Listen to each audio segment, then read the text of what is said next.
Her body was liquid light, her eyes two suns. She came with a message and vanished without leaving traces.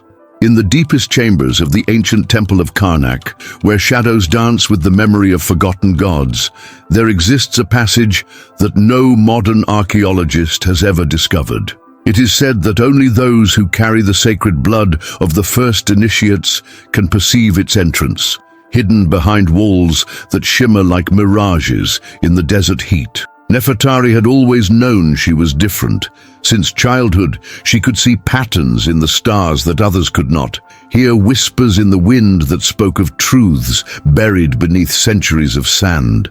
Her grandmother, the last keeper of the old ways, had told her before dying, "When the time comes, child, the temple will call you, and you must answer, no matter the cost." The calling came on the night of the new moon, when darkness embraced the Nile like a lover's caress.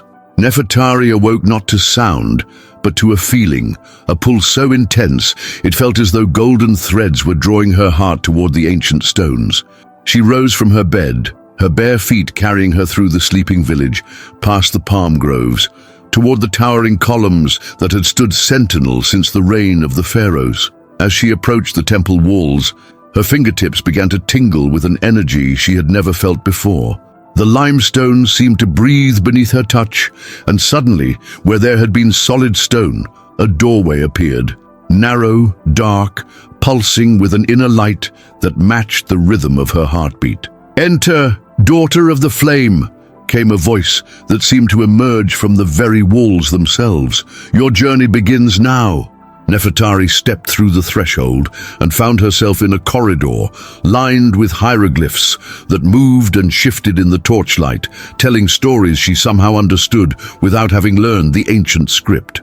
The air was thick with incense and something else, the weight of accumulated wisdom, of secrets preserved through millennia.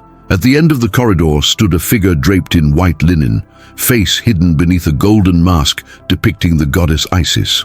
The being's presence was both terrifying and comforting, like standing before a mother who held the power to create and destroy worlds.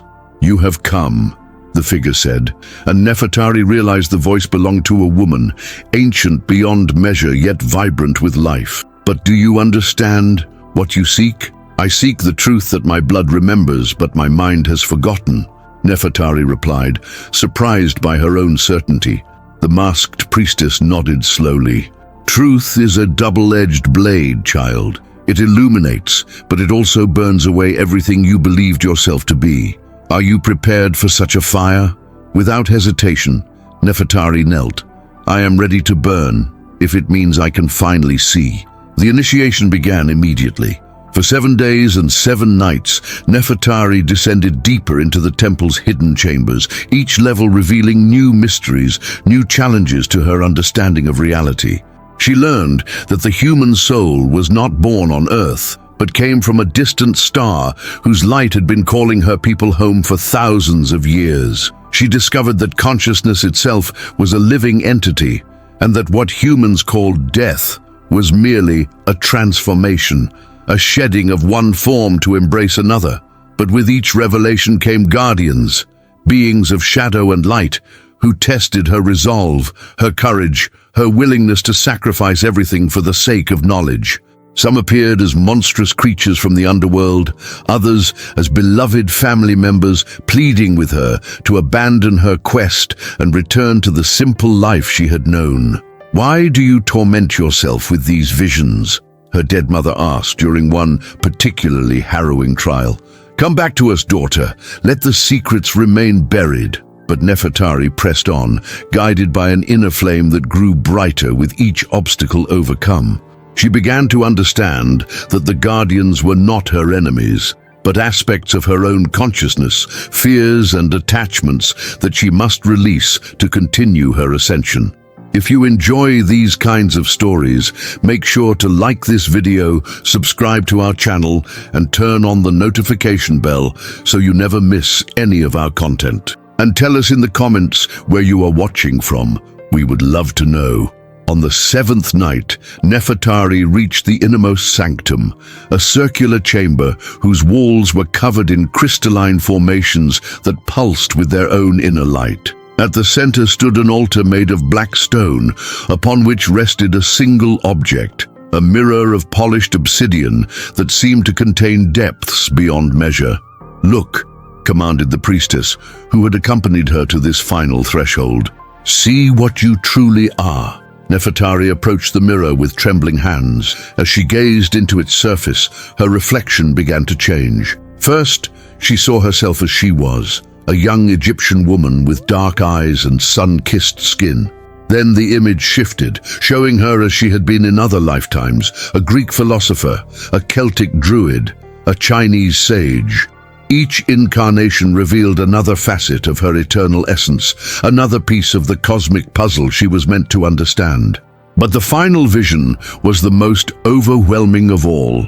She saw herself not as human, but as pure consciousness, a fragment of the divine source that had chosen to experience limitation in order to grow and evolve. She understood that every soul on earth was on the same journey, forgetting their true nature in order to remember it anew, each lifetime adding another layer of wisdom and compassion. The knowledge was beautiful beyond description, but it was also devastating. To see the truth of existence meant accepting responsibility for it. She could no longer live in ignorance, could no longer pretend that her choices didn't matter, that her actions didn't ripple across the fabric of reality itself. As the vision faded, Nefertari found herself alone in the chamber. The priestess had vanished, leaving only the echo of her final words. "Now you know." What will you do with such knowledge? The weight of that question drove Nefertari from the temple and into the desert, where she wandered for 40 days and 40 nights, processing what she had experienced, integrating the wisdom that threatened to shatter her human mind. She ate little, spoke to no one, allowing the silence and solitude to teach her how to carry such profound truth without being crushed by it. During those weeks in the wilderness, she came to understand that the greatest initiates were not those who hoarded their knowledge, but those who found ways to share it without overwhelming those who were not yet ready to receive it. The truth had to be encoded, hidden in stories and symbols, passed down through mystery schools and sacred texts that would preserve it for future generations. When she finally returned to civilization, Nefertari was forever changed. She could see the divine spark in every person she met, could sense the invisible threads that connected all living things. But she also understood that speaking directly of these mysteries would either be dismissed as madness or worse, could destroy those who weren't prepared for such revelations. Instead, she became a storyteller, weaving the cosmic truths she had learned into tales that could touch people's hearts without breaking their minds. She trained others in the old ways, establishing a secret lineage of initiates who would carry the flame of knowledge through the dark ages to come. Her final act was to create a codex, a book written in a script that could only be read by those whose consciousness had been awakened to higher truths. In it, she recorded everything she had learned in the temple, every vision, every revelation, every piece of the cosmic puzzle she had been shown. She sealed this book in a hidden chamber deep beneath the sands, protected by guardians both physical and astral, waiting for the time when humanity would be ready for its complete revelation. Before she died, Nefertari gathered her most trusted students around her. Her body had become translucent with age and spiritual refinement, her eyes holding depths that seemed to contain entire galaxies. "The knowledge lives on," she whispered, her voice barely audible, yet carrying across dimensions. "In you, in the stars, in the very atoms of existence itself. Remember what I have taught you, but more importantly, remember who you are. You are not merely human. You are consciousness itself, having a human experience. Never forget that divine truth." As her final breath left her body, witnesses swore they saw her form dissolve into pure light, her essence merging with the cosmic forces she had spent her lifetime studying. But her legacy remained, hidden in sacred texts, encoded in ancient symbols, waiting for those with eyes to see and hearts open enough to receive the eternal message she had preserved. The Codex still waits, buried beneath the shifting sands, calling to those whose souls remember the path of illumination. And sometimes, on nights when the moon is dark and the veil between worlds grows thin, travelers report seeing a figure of liquid light walking among the ruins of Karnak, her eyes like twin suns, carrying a message that transcends the boundaries of life and death itself. The question remains for each of us: when the temple calls, when consciousness itself beckons us toward a greater understanding of our true nature, will we have the courage to answer?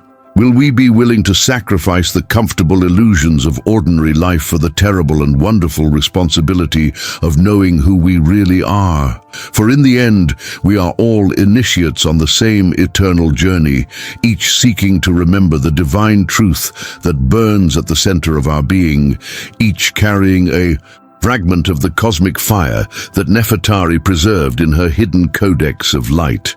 And if you liked this story, you will definitely love the next one that's appearing on your screen.